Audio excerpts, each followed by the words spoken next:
Hello दोस्तों, नमस्ते। कैसे हैं आप सब? आशा करती हूँ आप सब स्वस्थ होंगे और मस्त होंगे। दोस्तों, मेरा नाम चंदन शर्मा है। मेरे यूट्यूब चैनल टीचिंग बाय चंदन शर्मा में आप सभी का स्वागत है। तो दोस्तों, आज हम बात करने वाले हैं बिहार शिक्षक भर्ती 3.0 and 4.0। GKGS most important class है, तो आप लोग इस वीडियो में लास्ट तक बने रहिएगा और ज़्यादा से ज़्यादा लोगों को शेयर कीजिएगा क्योंकि बहुत ज़्यादा इंपॉर्टेंट ये क्लास है। दोस्तों, आप बीपीएससी बिहार का किसी भी एग्ज़ाम की अगर प्रिपरेशन कर रहे हैं, बिहार पुलिस हो गया, ऑल एग्ज़ाम, चाहे यूपी है, बिहार है, एनी स्टेट, आप किसी भी एग्ज़ाम की प्रिपरेशन कर रहे हैं तो सबके लिए इक्वली बहुत ज़्यादा इंपॉर्टेंट है। दोस्तों, अगर आप हमारे चैनल पर पहली बार विजिट कर रहे हैं तो सबसे पहले चैनल को सब्सक्राइब करना है। क्या बोल करना है? सबसे पहले चैनल को सब्सक्राइब करके ना बेल आइकन को प्रेस करना है, जिससे नेक्स्ट नोटिफिकेशन आप तक जरूर पहुंचे। चलिए फटाफट इस सेशन को आप लोग ना लाइक कर दीजिए। पहले इसको लाइक करके शेयर कर दीजिए, उसके बाद में हम कंटिन्यू क्लास करते हैं। ओके, लाइक कर दीजिए, शेयर कर दीजिए, उसके बाद में हम कंटिन्यू क्लास करते हैं। जीकेजीएस का रोल बहुत ज़्यादा इंपॉर्टेंट है दोस्तों, आप जैसा कि जानते हैं एग्जाम में। तो चलिए इसी के साथ हम चलते हैं अपने क्वेश्चन की तरफ। मेरा पहला क्वेश्चन है, पोमोलॉजी में किसका अध्ययन किया जाता है? आपको बताना है कि पोमोलॉजी में किसका अध्ययन किया जाता है। ऑप्शन ए है फूलों का, फलों का, बी है फूलों का, या फिर सब्जियों का, या फिर कीटों का। तो पोमोलॉजी में किसका अध्ययन किया जाता है? पोमोलॉजी में दोस्तों अध्ययन किया जाता है फलों का। किसका? फलों का अध्ययन किया जाता है पोमोलॉजी में।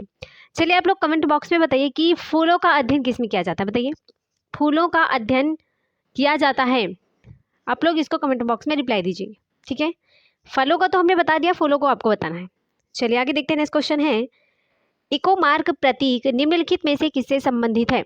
इको मार्क प्रतीक निम्नलिखित में से किससे संबंधित है? ऑप्शन ए है सर्वोच्च गुणवत्ता की सामग्री से, ऑप्शन बी है पर्यावरण के लिए सुरक्षित सामग्री से, या फिर निर्यातित सामग्री से, या फिर आयातित सामग्री से। तो इको मार्क प्रतीक किससे संबंधित है? इसका राइट आंसर हो जाएगा दोस्तों ऑप्शन बी, पर्यावरण के लिए सुरक्षित सामग्री से। ओके, इको मार्क प्रतीक किससे संबंधित है? तो पर्यावरण के लिए सुरक्षित सामग्री से। Option B is the right answer. चलिए नेक्स्ट देखते हैं, एक अनवीनीकृत ऊर्जा का स्रोत है। एक अनवीनीकृत ऊर्जा का स्रोत क्या है? आपको बताना है। सौर ऊर्जा है, पेट्रोलियम है, वायु ऊर्जा है, या फिर बायोगैस। तो एक अनवीनीकृत ऊर्जा का स्रोत क्या है? इसका राइट आंसर हो जाएगा ऑप्शन बी, पेट्रोलियम। ठीक है, ऑप्शन बी पेट्रोलियम। चलिए आगे देखते हैं। नेक्स्ट क्वेश्चन है, वर्ष 2011 की जनगणना के अनुसार 0 से 6 वर्ष आयु वर्ग में बाल लिंगानुपात बिहार में किस जिले में सबसे कम है? किस जिले में सबसे कम पूछा गया है ना, किस जिले में सबसे कम है। बिहार स्पेशल से क्वेश्चन है दोस्तों, जैसा कि आप लोगों ने जाना है ना 3.0 में बिहार स्पेशल के काफ़ी क्वेश्चन आए थे, तो इसलिए बिहार स्पेशल को अच्छे से पढ़कर जाना, ठीक है। क्योंकि इस बार एग्जाम मतलब पेपर ही अलग था कुछ, है ना, तो इसलिए हमको बिहार स्पेशल और जीकेजीएस अच्छे से पढ़कर जाना है। बताइए, वैशाली में है, मुजफ्फरपुर है, जहानाबाद, या फिर बेगूसराय। तो वर्ष 2011 की जनगणना के अनुसार 0 से 6 वर्ष आयु वर्ग में बाल लिंगानुपात बिहार में किस जिले में सबसे कम है? तो सबसे कम कहाँ पर है दोस्तों? वो है वैशाली में। कहाँ पर है? वैशाली में। Option A is the right answer. Next question पे बात करते हैं, निम्न में से कौन सही सुमेलित नहीं है? इसमें नहीं पूछा गया है। चलिए कौन सा सही सुमेलित नहीं देखते हैं। नीरज चोपड़ा भाला फेंक हो गया, अवनी लेखरा पैरा निशानेबाजी, या फिर कृष्णा नागर पैरा बैडमिंटन, या फिर मित्राभ गुहा हॉकी। तो निम्न में से कौन सा सही सुमेलित नहीं है? आपको सही सुमेलित बताना है। तो दोस्तों देखिए, यहाँ पर सुमेलित कौन कौन सा है। नीरज चोपड़ा भाला फेंक, ये तो सही है। अवनी लेखरा पैरा निशानेबाजी, ये भी सही है। कृष्णा नागर पैरा बैडमिंटन, ये भी सही है। लेकिन मित्राभ गुहा दोस्तों वो हॉकी से संबंधित नहीं है, बाकी ये है शतरंज से संबंधित। किससे? शतरंज से। ठीक है, तो option D is the right answer. Option D is the right answer होगा, क्योंकि नहीं पूछा गया है तो हमें नहीं ही रिप्लाई करना है। चलिए आगे देखते हैं। नेक्स्ट क्वेश्चन है, सामान्य दृष्टि के लिए निम्नलिखित में से कौन सा विटामिन आवश्यक होता है?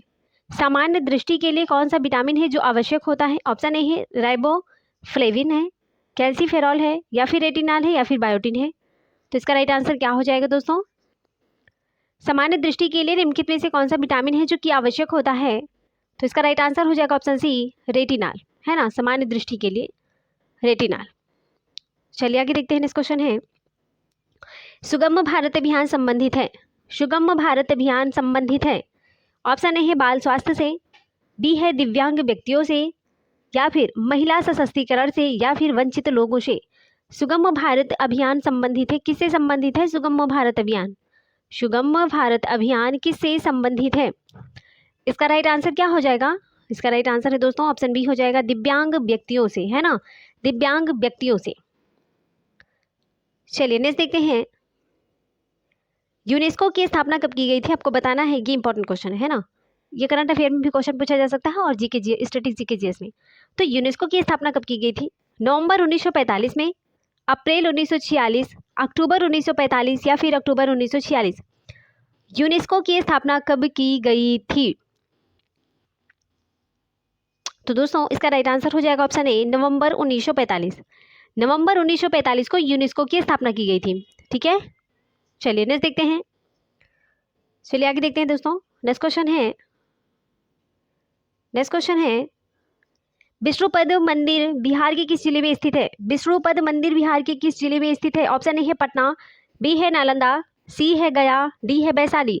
तो विष्णुपद मंदिर बिहार के किस जिले में है? ये है दोस्तों गया में है। कहाँ पर है? गया। विष्णुपद, जो लोग देखे अपने हिंदू में आपने देखा होगा ना कि सब लोग गया जाते हैं ना, गया दर्शन करने, गया तो वहाँ पर क्या है? विष्णुपद मंदिर है, वहाँ पर दर्शन करने जाते हैं लोग। चलिए आगे देखते हैं। नेक्स्ट क्वेश्चन है कि प्राथमिक स्तर पर एक शिक्षक में निम्न में से किसे सबसे महत्वपूर्ण विशेषता मानना चाहिए? पढ़ाने की उत्सुकता, धैर्य और दृढ़ता, शिक्षण पद्धतियों और विषयों के ज्ञान में दक्षता, या फिर मानक भाषा में पढ़ाने में दक्षता?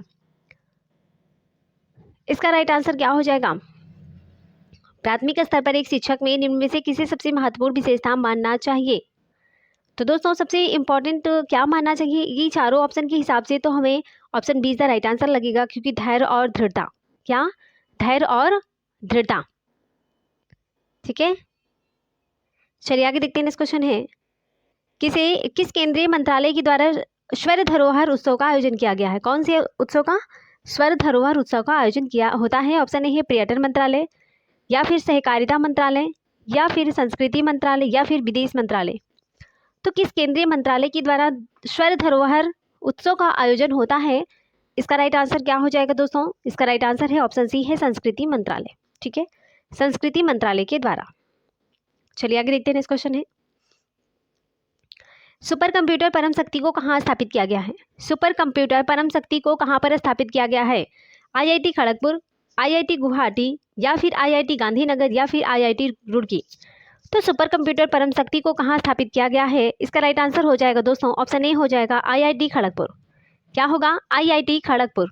चलिए आगे देखते हैं। नेक्स्ट क्वेश्चन है भारतीय सेना ने किस देश के साथ संयुक्त प्रशिक्षण अभ्यास साइक्लोन फर्स्ट का शुभारंभ किया है? ये वेरी इंपॉर्टेंट क्वेश्चन है। साइक्लोन फर्स्ट का शुभारंभ किसने किया है दोस्तों?